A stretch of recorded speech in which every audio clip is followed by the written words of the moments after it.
Review of దృశ్యం 3 Telugu dub movie. First 2 సినిమాలకి వెంకటేష్ గారిని ఆ మిగతా కాస్ట్ని చూసడం వల్ల ఈ మలయాళం కాస్టింగ్ చూస్తుంటే ఎవరేంటో అర్థం చేసుకోవడానికి టైం పట్టింది. సడన్గా ఒక క్యారెక్టర్ ఎంటర్ అవుద్ది, అతను ఎవరో కనిపెట్టాలి, అసలు ఈ కేసుకి అతనికి కనెక్షన్ ఏంటి, ప్రీవియస్ 2 పార్ట్స్లో మనోడు ఎక్కడున్నాడని రివైజ్ చేసుకోవాల్సి వచ్చేది. కానీ మీకు ఈ 2 పార్ట్స్ స్టోరీ వైజు ఆ క్యారెక్టర్స్ వైజు మొత్తం మైండ్లో రిజిస్టర్ అయిపోయి ఉంటే 1-2 మినిట్స్కే కనిపెట్టేచ్చు. ఎనీవేస్ ఈ దృశ్యం 3 ట్రైలర్ చూసిన తర్వాత ఒకటే అనిపించింది, ఈసారి జీతు జోసెఫ్ రైటింగ్ వర్కౌట్ అవ్వదేమో అని ఎక్కడో కొడతానే ఉంది. అందుకే అంత సక్సెస్ఫుల్ ఫ్రాంచైజీ అయినా కూడా ఎక్స్పెక్టేషన్స్ అసలు లేవు నాకు. కానీ సినిమా అయితే చూడాలి కాబట్టి వెళ్ళాను, చూశాను. ఎలా అనిపించిందంటే ఏదైతే అనుకుని వెళ్ళానో అదే జరిగింది. థర్డ్ పార్ట్ని దెబ్బ వేసారు, నచ్చలేదు నాకు. చాలా చాలా బేసిక్ రైటింగ్. ఎప్పుడో లాస్ట్ 30-40 నిమిషాల్లో వచ్చే కొంచెం ఎంగేజింగ్ నెరేషన్ కోసం 2 గంటల 40 నిమిషాలు సినిమా తీశారు.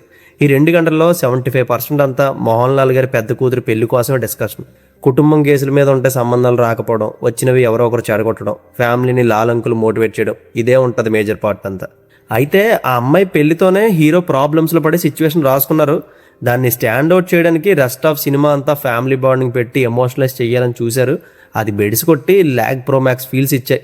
పోనీ ఆ 40 నిమిషాల్లో ఏదైనా భారీ ట్విస్ట్ అండ్ టర్న్స్ ఎక్స్పెక్ట్ చేయొచ్చా అంటే సెకండ్ పార్ట్లో క్లైమాక్స్ ఇచ్చే ట్విస్ట్లో సగం కూడా అనిపించలేదు. చాలా ఆర్డినరీ రైటింగ్ ఉంటుంది.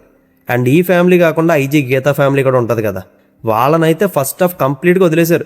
ఎప్పుడో సెకండ్ హాఫ్ మిడ్లో వచ్చి లాస్ట్ 40 నిమిషాల్లో కొంచెం ఇంట్రెస్ట్ బిల్డ్ చేస్తారు. అదేదో ఫస్ట్ హాఫ్ నుంచి వాళ్ళ వెర్షన్ని వీళ్ళ వెర్షన్ని చూపించి తీయచ్చు కదా, అంతా చివరి అరగంటలోనే అన్నట్టు చేశారు.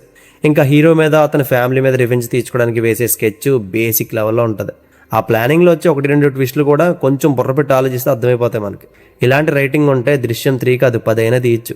ఎవరో ఒకరు ఏదో ఒక పాయింట్ చెప్తారు, దాన్ని బట్టి లాస్ట్ హాఫ్ అన్ అవర్ మీద బేస్ అయ్యి మళ్ళీ అదే ఫ్యామిలీ డ్రామా తీస్తా అంటే వచ్చిన పేరు పోద్దే. ప్రాపర్ లీడ్ ఉంటేనే ఇలాంటి అటెంప్ట్ చేయాలి. ఇంతకీ ప్లాట్ చెప్పలేదు కదా.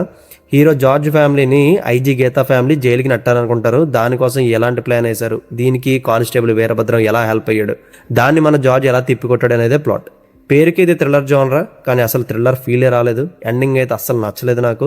అండ్ లాస్ట్లో 4th పార్ట్కి క్లిఫ్ హ్యాంగర్ కూడా ఇచ్చారు. మరి అది రావాలంటే ఈ పార్ట్ సక్సెస్ అవ్వాలంట. చూద్దాం ఏమవుతుందో. సో వెళ్ళాలొద్దాం మీ ఇష్టం. వెళ్తే మాత్రం అసలు ఏం ఎక్స్పెక్ట్ చేయొద్దు. చూపించింది చూసి వచ్చేయండి. అడల్ట్ కంటెంటే ఉండదు. దీనికి నేను ఇస్తున్న రేటింగ్ 2-2.25 out of 5. కానీ ఏదైతేనే మొత్తానికి మన వెంకీ మామ బాగానే తెప్పించుకున్నారు. Congrats to him. See you in the next video. Take care friends. Thank you. Tata.